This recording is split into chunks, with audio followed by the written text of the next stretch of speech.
5 Curiosidade do oceano. Primeira, biodiversidade.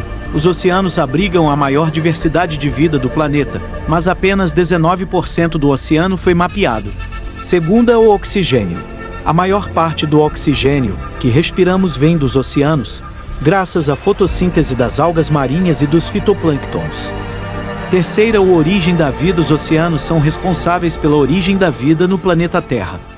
Quarto, oceanos e plástico. A ONU estima que os oceanos contenham mais de 17 milhões de toneladas métricas de plástico e que esse valor possa duplicar ou triplicar até 2040.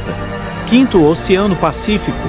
O Pacífico é o maior oceano do mundo, cobrindo quase 30% da superfície do planeta. Ele circunda cerca de 30 mil ilhas, divididas em 3 sub-regiões: Micronésia, Melanésia e Polinésia.